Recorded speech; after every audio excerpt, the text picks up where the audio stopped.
It's KBKW's Coffee Talk. It is now 9:09. Stephen Arms is with us, historian. And so how you doing? I'm fine, Doug. Good to be here again. Yeah, I just made it back with 90 seconds. I had to drive my car over to a fast loop and then walk back here and made it back with 90 seconds. So we're all suitably impressed. Yes, yeah. Well, I am impressed. Yes. Well, yeah. So is the boss. Because if I wasn't back here, you would have been sitting here, and I wouldn't have been here. And that would probably be bad. Yes. But I was able to get back. So. Now, what are some of the things you want to talk about today?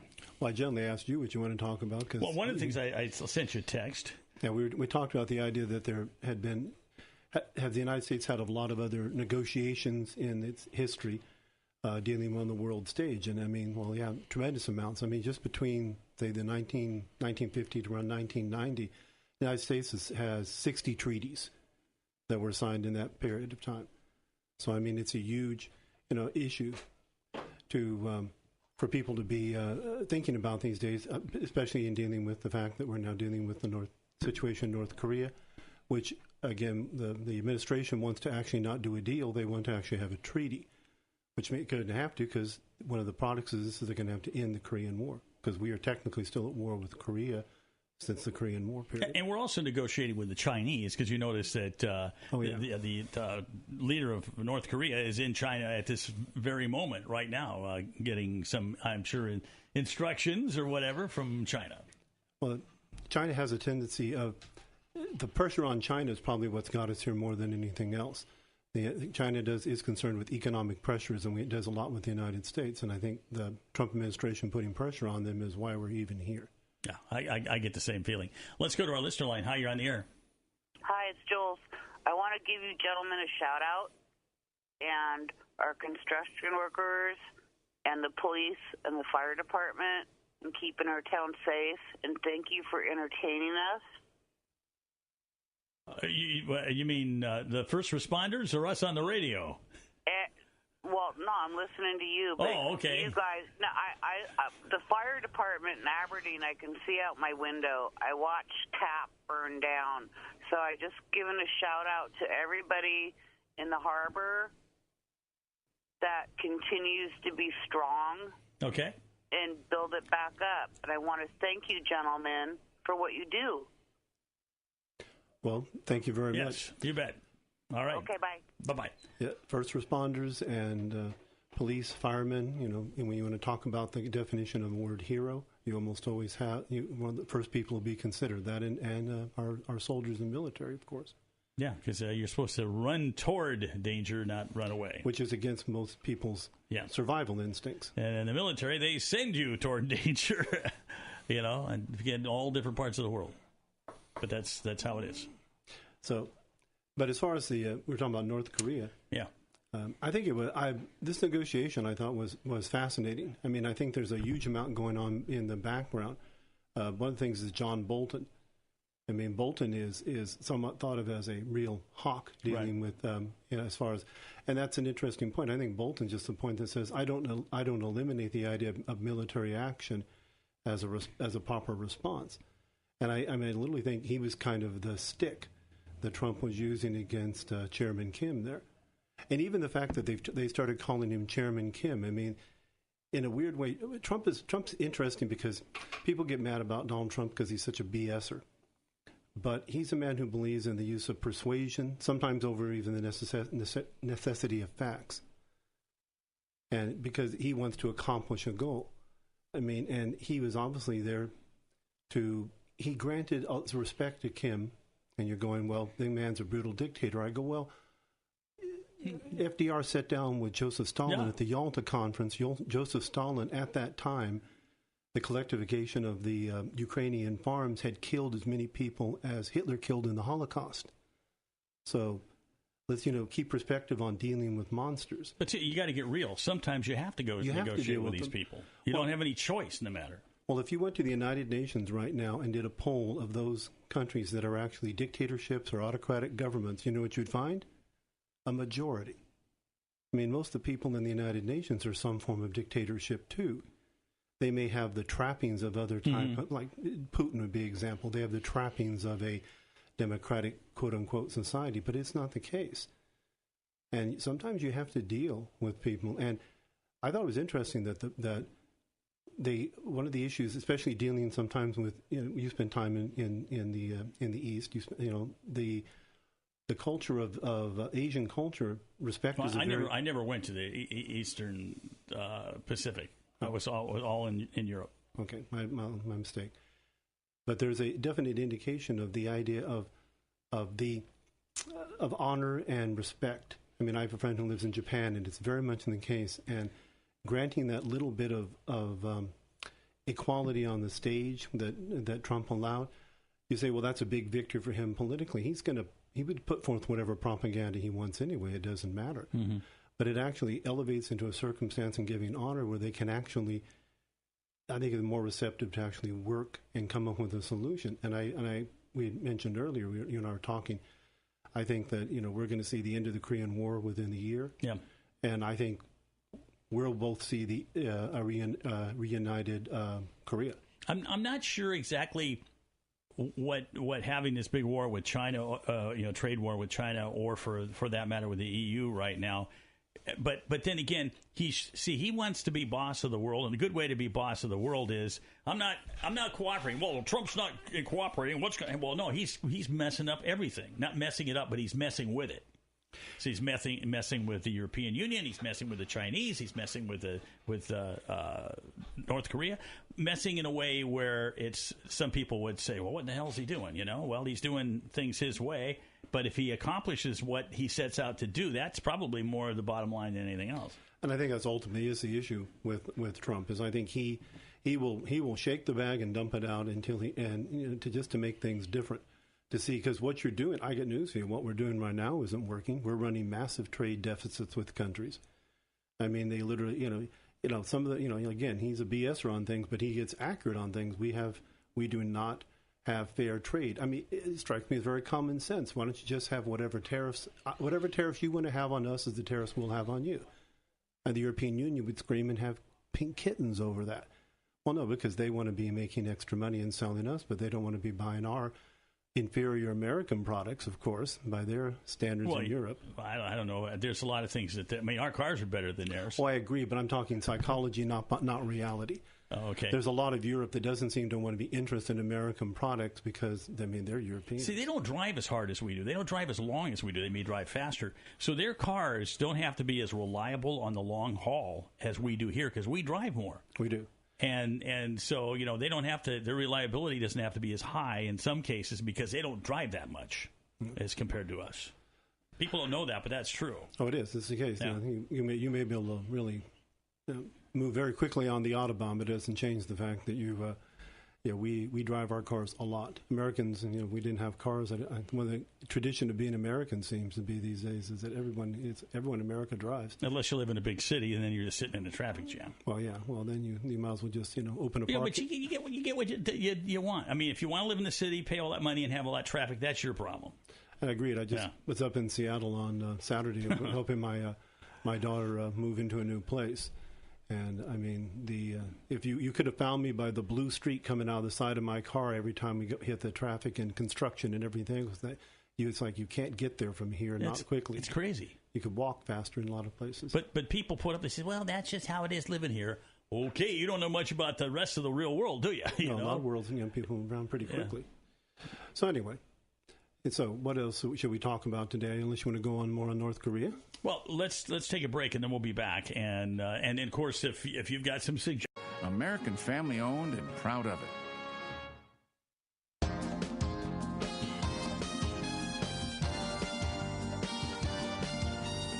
It's KBKW's Coffee Talk. 9:19 is the time.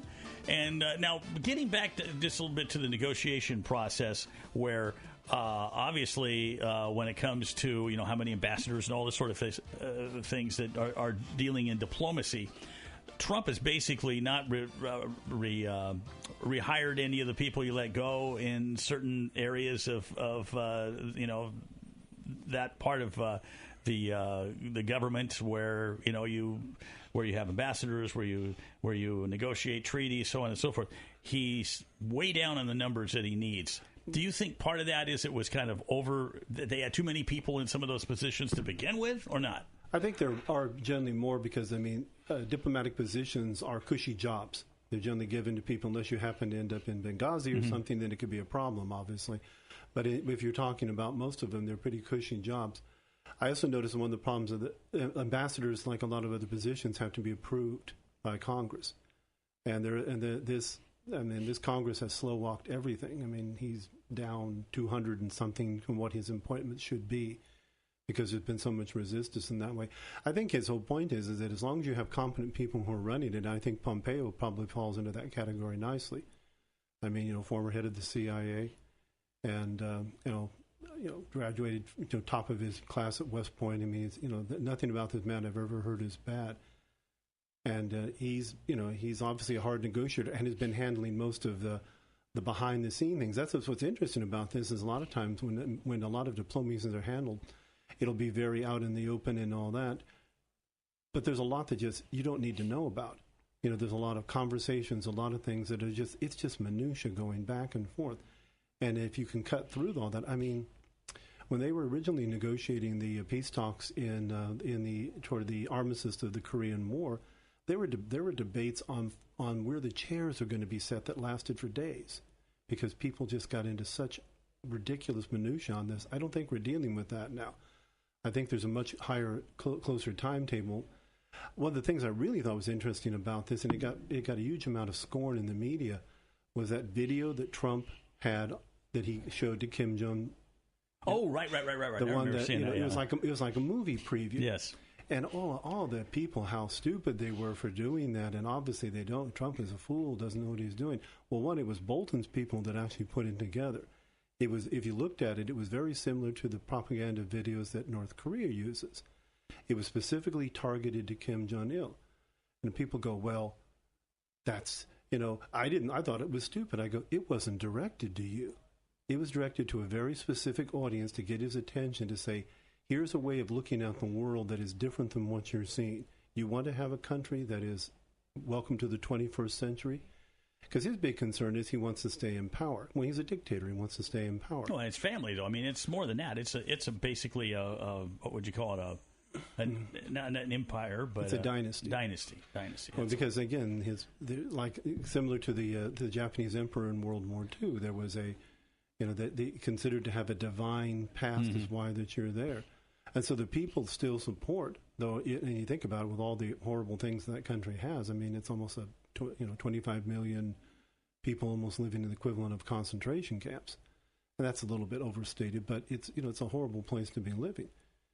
But they're still, he is still able to stay in power. They're not cool. He left the country, he came back. He's done that 3 times now. Gone to China twice now, and he's still in power. Well, I've seen some reports, because they have, a CNN reporter, and I think one other reporter, and they were out, and they were allowed to just talk to people, but the announcer, or the reporter that was doing it, he said time after time after time, and he says, I began to see that they just weren't saying this because they were supposed to say it. They were saying a lot of the things because they believed it. They believed that the United States would like nothing more than to level that country into a parking lot. They believed that. They were taught that. They believed that. And so you're dealing with, if the people knew the truth. No, the truth to them is what they've been told. And so you got to work around that. Well, to say, you and I have enough age to know. Soviet Union, same way. When you look at the whole Cold War period, capitalist American dogs are here to destroy our way of life and our ultimate, wonderful communistic experiment that, only killed 80 million people, but we won't get into that. But, it's the same sort of idea. That's the information. Now, if you can find a way to turn that, saying this is, and I can see the psychology of this, that Chairman Kim's going to say, the Americans now respect us because of our strength, and because of that, we formed an alliance as equals, and he can just quietly get rid of his weapons. People don't have to know that much about it. Sure. They just want to know that as long as we know about it is all they care. And since they're not going to believe our media anyway, well, I'm not sure I believe our media. We won't get into that. Nothing personal. No, present company excluded. Well, radio's a little different because, when you're doing radio news on a network, you got 5 minutes. You got to cover all the headlines. You don't have time to sit and pound on something like they do on CNN or Fox or MSNBC or any of those where they spend an hour on one topic. You got to move, and so you're going to get the news instead of just everybody's opinion. sometimes I think the 24-hour news cycle is, in some ways, is destructive to actual understanding of freedom and the actual freedom of the press. It seems like now you're doing the entertainment business and you're just simply filling in and become political entities rather than newscasters. That's why I enjoy the 6 o'clock news or 7:30 or whenever the national news is on the major networks. You're not getting so much of the opinion as you're getting the news. But you go to the 24-hour satellite news stations. It's opinion. It's a lot of opinion. And unfortunately, I just did a couple of videos on this on my website, which I guess I should drop at that point. Arena of History on YouTube. ARENA, Arena of History. You look it up, you'll find my videos. I just did some dealing with bias on how to. I think you saw one of them where I'm talking. And the one with the music, you were playing music in one of them. Yeah, I had one where I was talking about the difference between a great leader and a politician, and then the other one I did on examining your political bias. I just posted one last night, following up on the bias idea, that everyone has bias, and when we have our emotions, things that we believe. But when you look at something, if you want to be intellectually honest, you have to remember you have bias, and you have to look past it at things. And I had some simple questions, and if you responded to the extreme ones, then you're looking at the world entirely through your bias. And there's middle ground pieces where somebody should look at just the facts and then make considerations. I think we're seeing that right now. There's a big dealing with the Inspector General in front of Congress right now, and the argument about how much bias was there in these investigations involving Hillary Clinton's emails and involving this Russia stuff with Donald Trump. And I think that bias is obviously present, and you can't be objective if your bias has got control. That's why what I learned in the Army and the assignments I had when I was in the Army. I mean, I got to go to a real communist country. And I know the difference between communism and the difference between the type of socialized or socialism that they have in Europe. There's no connection between the two. They're opposite. They're absolute opposites of each other when it comes to how people live and survive. You were at the Berlin Wall, right? Okay. I went to East Germany. I was going through, and they let us tour around, go to the stores and stuff. I saw the same fabric on a sofa, on a shirt, on a dress, and on curtains. The same pattern. I don't know if it was the same fabric, but it was exactly the same pattern, because they pump out, okay, let's get this pattern, put it on this, and put this pattern on this and this color. And so people could literally, if they wanted to, dress like their house. I mean, it was crazy. It was crazy, but that shows you the shortage of materials they had and things like that. The other side of the wall, Berlin, West Berlin, teeming with activity and things. And so that, when somebody says, well, there's socialism and communism, the same. No, they're not. I stood in two countries. I lived in a socialist country, and I stood and I spent time in a communist country, and there's no resemblance between the two. The only problem with it is that a lot of times socialist nations, if they go down that path too far, they eventually become tyrannical, and they become right. But we haven't seen that happen, for instance, in Europe. Not yet, anyway. Not yet. Although in Eastern Europe, you'd never know. Well, anyway, because they grew up around the spotlight.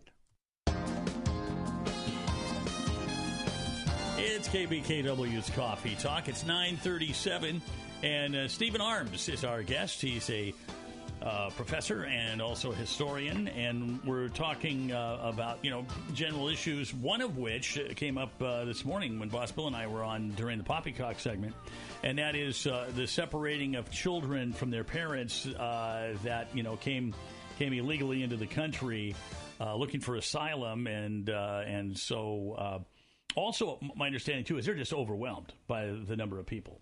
There's a lot of it coming in. I know one of the issues is if you seek asylum, you need to go in the United States. You come into a port of call, and then you will be considered. You won't be turned away, except they have very high standards on how they can handle them, how they can house them, and they can obviously run out of room. And then they're going to tell people, well, you need to leave and come back, because what are you going to do? I don't have anywhere to put you. And the strange thing about this is that a lot of the people that they're dealing with, these families, and families, I'm doing air quotes here. You can't see it on the radio, because when it was decided that children or family units are given different consideration than individuals, all of a sudden, I mean, something I was reading information on is 350% increase in the number of families coming in the last few months. Oh. Well, because if you want to if you're a smuggler and you want to get people in the United States, all of a sudden, if you add children and quote unquote families onto it, you're right across. You're going to be given consideration. I mean, more money too. They're going to get more money. The people that are illegally moving these people up. Exactly, but then again, unless you have documentation to prove that you're the parents of those children, do you really want to make sure to put them in an area together? I mean, but we don't know how much information these people have when they get there, do we? I mean, most of them have very little. When people come in seeking asylum from in their normal channels, and you can go to the United States Embassy in those nations. There's all kind of places you can seek asylum into the United States, but most of them bring documentation to prove what they're saying is true because they know that's going to help them get into it. But you have to separate these children from the parents. Because one, you can only hold children for, I believe it's 20 days, and the parents could be held longer than that because they're adults because of a law that was passed in 2008 beginning of the Obama administration. And if that's the case, then how are you're going to have to separate them. And it's not like they're putting these children in concentration camps. They're being fed, they're being cleaned, they're being educated, they're being well taken care of. They eventually will go into They're a little traumatized, so the real young ones are getting traumatized. But there's nothing. But that's just part of what's going to happen. Well, but they were traumatized when their parents or whoever it is picked them up and walked them out of where they were. And and the trip has got to be traumatizing in itself. Well, and again, they're not coming from Mexico, they're coming from like Nicaragua. My answer is if your life is so bad in a Central American country that you need refuge, why aren't you applying for it in Mexico? Yeah, I was just going to say, why not? It's why are you marking an extra 1,000 miles to get to the United States? Well, I don't think the Mexicans want them either. I think they would rather have them up here. Well, exactly. They're facilitating. But I mean, we're exactly the humanitarian outrage on that these people are suffering. They have these horrible situations, and yet other countries aren't willing to help them. It has to be only the United States. We're the only country in the world, apparently, or North America, the only country that can actually help. Can we just put them on trains and send them to Canada? Maybe Justin Trudeau will have them in his house, since he has several large houses that he lives in, apparently. He lives a pretty opulent life up there. I mean, this issue is it's somewhat controversial, but the problem is that what I keep hearing when people talk about it is, okay, let's step back for a second. Let me ask you one question. All right, I agree children should not be separated from their parents. I'm a parent. I raise children. I have grandkids. Wonderful. We shouldn't do that. Everyone can agree with that. What's your solution? And that's where you get the cricket sounds. Well, and plus, I think the total numbers. If you're overwhelmed, then it's going to be a while before you can even figure out what a solution might be, because all you're doing is reacting instead of planning. Exactly, and I think you have two sides in this argument. You have the more conservative side that says, let's have a long-term solution. Let's fix the immigration laws, and then you have the short-term solution, which is, think about the children, and they want everybody to be. Just let them in. Well, fine. Keep your families together. Let them into the United States. Wonderful. Now you're importing how many tens of thousands or hundreds of thousands more people that you have no idea who they actually are. You have no idea if these children actually are the children of these people who are claiming to be their parents. You don't know anything about them other than they say they're a family unit. What chances are they would be? I mean, what would be the purpose of lying about that if you brought kids with you? Why would you do that to begin with? You would. Well, it depends on what you consider a kid. I mean, there are people who there is trafficking of children can be sold. There are children that young women and young men can be sold into prostitution. Right, but we don't know how many of these. We don't know how many there are, and I agree with that. But but if you have two people who are being well paid by a smuggler to come in the United States, and all you have to do is take this baby with you, and I imagine it's not hard to get a baby if you really want to. Suddenly, you can get them into the country. I mean, what's that worth to you? Even the child coming from a hard situation, now they're going to be in the United States where they're going to live a better life. I mean, I could easily see. Well, but they grow up, get educated, and pay taxes, and they're little kids, so they didn't come over on their own accord. They didn't, but again, you still have to go through the process. I don't have a problem with that either. But if you're going to if you come into the country illegally, you eventually are going to have to apply for citizenship. It's the whole DACA stuff, the whole dreamers, which I hate that term because, I guess none of the rest of us get to be dreamers. Well, they weren't dreaming anyway. They were hauled up by their parents. A lot of them were, but now they're here. They're dreaming for a better life is the whole idea. Well, this is their own country. They don't have another country. It is, but you still have to go through the process. Right. But they're going to have to figure out a better way to do it. I know, but again, the odd thing about that is, again, this administration was going to put 1.5 million of them or some of the DACA people willing to grant them the. But if they build the wall. Again, because securing your border is a good way. But it doesn't have to be a wall the whole way. There's so many new ways that you can do that. You can stop. I agree with that. But regulating the border, the wall is synonymous for regulating the border. Trump just uses wall because Trump's a BS. Well, yeah, but he goes and he has these other walls he wants to build. But see, the thing is, he sold this wall idea so heavily that people think, well, the only way you can do this is with a wall. Well, there's a lot of ways it can be done with drones, electronics, and things like that, and people guarding as well as having walls. And that is, of course, the method they're going with now. Is over the years they've been moving it back, saying over the time you have to make it. Your border does need to secure because there is one thing accurate: if you do not have borders, you don't have a country. Well, we got a call coming in, so let's go to it. Hi, you're on the air. Hi, good morning, Doug. Good morning to your guest. Hey, Dave. Quick question. These immigrants that are coming clear across Mexico from Central America I understand, are paying smugglers to bring them into this country. What is it costing them? I've heard different information on that, but I've heard as much as $10,000. Good God, that's a lot of money for somebody like that. Is a possibility. And sometimes what it comes into is a form of almost like indentured servitude. You come into the country, you're supposed to get here, and then you're going to have to, because again, there may be other families, ways you can make sure that they're going to pay you in time.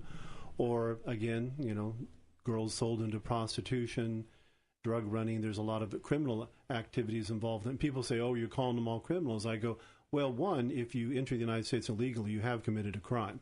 There's no argument about that. You're breaking the law from the get-go. From the get-go. Yeah. But do you... But it's enough of an amount. It's not being done by the goodness of these coyotes' hearts. They're actually making plenty of money on it.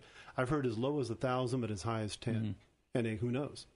It's not exactly like the IRS is they're going to the IRS and turning in their tax forms. Well, thank you for your answer. Okay. Bye bye. And the thing is that can you imagine, first off, having to cough up that much money, then going on that crazy trek, then getting to America where it's it's not going to be you're not going to be welcomed with open arms. Well, I think it depends on who you are. Some people want to welcome them with open arms. Obviously, rich people have no problem exploiting their labor cheaply and welcoming them with open arms. Businesses have no problem hiring illegals as long as they can get away with it. That's the problem. Is too many people are being, too many wealthy people are making use of this labor force, and but the farmers are too, and they're not all wealthy people. Not all. No, they're a lot poorer now than they used to be. Let's go to our listener line. Hi, you're on the air.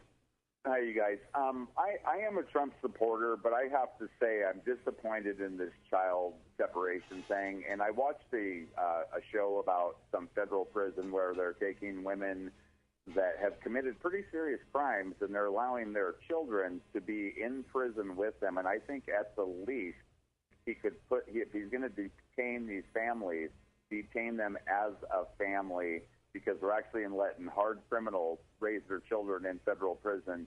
And I think they should just keep the families together as a family unit, because I do really believe that the children need their mothers.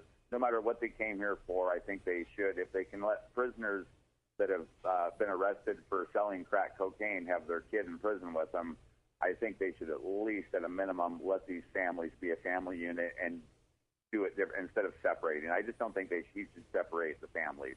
I think that's a little ridiculous. And I think everybody would probably agree that you should keep your families together. How do you know their families? Yeah, and I just think at a minimum that's one thing you could do. But that's not the point. Is how do you know those people are actually the mothers and fathers of those children? Because they're saying to. Because people always tell the truth. I think if a woman's dragging her 6-month-old kid in diapers, it's probably her kid. Possibly. And that they should be detained together so she can take care of her kid. They come here to better themselves in a lot of cases. I mean, I know this is good and bad, but I just think they should put them as a family unit and then work as a family unit. And maybe get them to speak English and get them to get legal and stuff. I have no problem with people wanting to come here.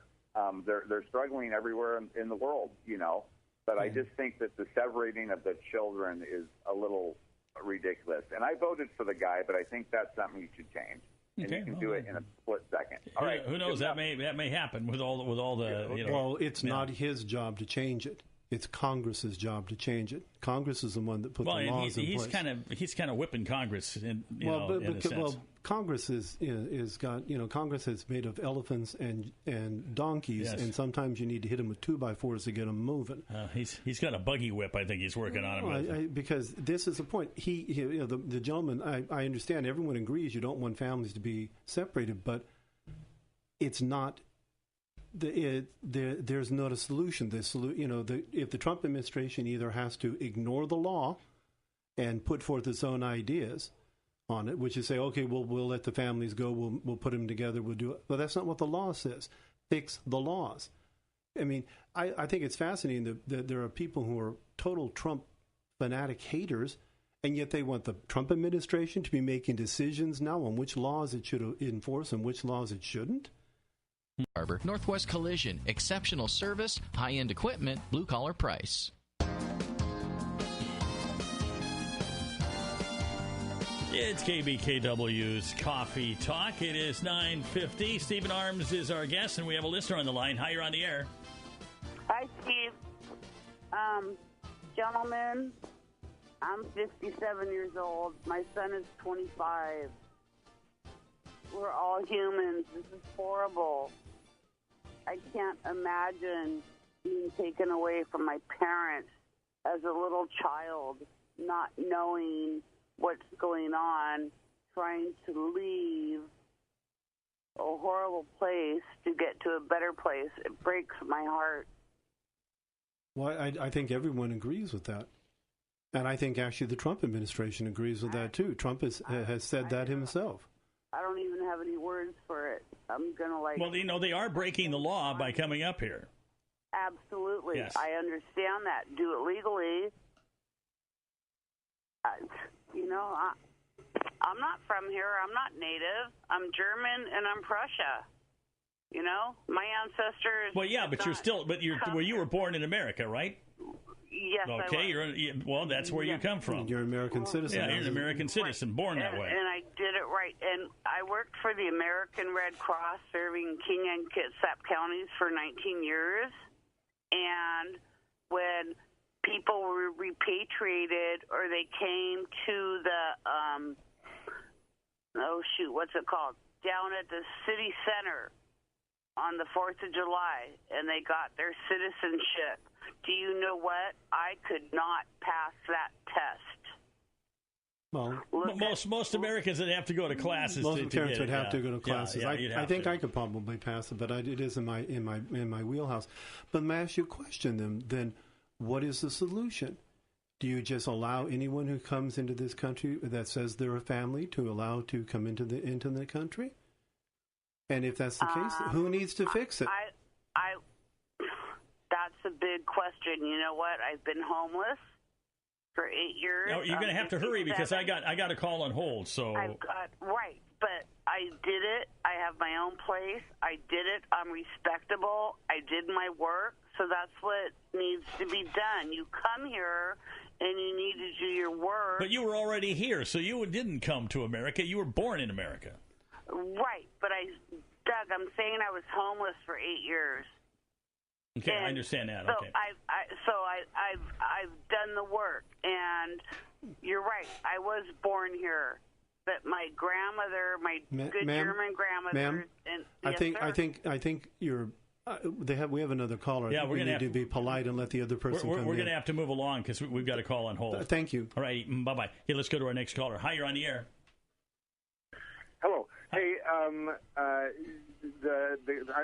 have no idea who your guest is. I tuned in late. So I'm Stephen Arms. I'm a former history professor. Oh, Okay, excellent. You said that it's Congress's job to fix it, not the president. But the president created this problem. No, he didn't. The law says that crossing the border illegally is a misdemeanor. But anyone who crosses the border illegally is to be put in facilities to ascertain who they are and why that they're here. You have a right to hold them. You can do the catch and release is not actually in the law. It's a procedure that was put in by other administrations. The law has specific requirements on it, and he's simply enforcing the law. It's a misdemeanor, and the president and previous presidents have considered it a civil issue, just like going 40 in a school zone. Okay, And, those presidents were also wrong. This president has chosen to make it a criminal offense, and the court ruling required that in a criminal offense, if you have to jail the parent, you can't put the children in a detention facility, and so that's the cause of the separation. And I'm sorry, but that is you are misinformed on this. Crossing the border is not considered a felony because that's a different level, but it is illegal. You're right. A person is to be stopped. It may misdemeanor, but you know what they're supposed to do with them? They're supposed to deport them. Correct. So Correct. I mean, why isn't that deported more people? Obama deported more people than this president has. And so then your solution to the problem is when these families show up, the Trump administration just deport them again. Send them to the court and then say no. Excuse me, but I mean that's not what you're saying here. The Obama administration deported people, so why not? Why isn't it good then for the Trump administration to deport them? They can if they need to be deported. A lot of these people are seeking asylum, and they're entitled. No one is entitled to asylum in the United States. The United States grants asylum. They are not entitled to it. They are entitled to hear their request. That's assuming that there is a reasonable consideration that there is actually asylum issues, but you don't have. But again, anybody coming across the border can say that they're seeking asylum. Yes, that doesn't mean that they are. Hearing, and they don't have to have their families separated like the Trump administration has decided to do.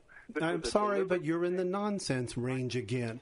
The Obama administration separated children. The Bush administration separated children. All the Trump administration is doing is saying we are going to continue, not a few, plenty. They did some. The Obama administration, or the Trump administration now has decided to do every single one of them automatically. Which is what the law says they should do. Hogwash. Well, okay. Well, then go wash you feel free to go wash your pig, but that's not the chase. Going 35 miles an hour, going 34 miles an hour in a 30-mile zone is illegal, and police don't stop every single person doing 34 miles per hour. There is selective enforcement. May I ask you then? So then all we should do is then you obviously are open borders then. Then we should have no borders? I am not for open borders, and I have no problem with criminals being deported. I have no problem with people that don't. How do you know which one are criminals and which ones aren't? Give them a hearing. And what are you going to do with them in the meantime? Just exactly what the other people did. You fine them, and you give them a ticket, and you give them a court date, and you tell them to come to court and make your case. And then, of course, and what percentage of them actually come to court? Very few. Yeah, but then you go find them, and if they miss their court date, you deport them. Why not just hold them initially rather than let them go? Because this administration is considering it a criminal offense, forcing the separation of families, forcing it. This administration did it, and this administration can stop it with a simple phone call. If they wish to disobey the existing law. They don't. They are not disobeying it. They do not. They did not create the law. Is a police officer disobeying the law when he doesn't stop somebody going 34 miles an hour in a 30? You're interesting. It's an interesting analogy. It doesn't. Why don't you ever answer a question? Does a police officer do it? Depending on whether the police officer is an ass or not.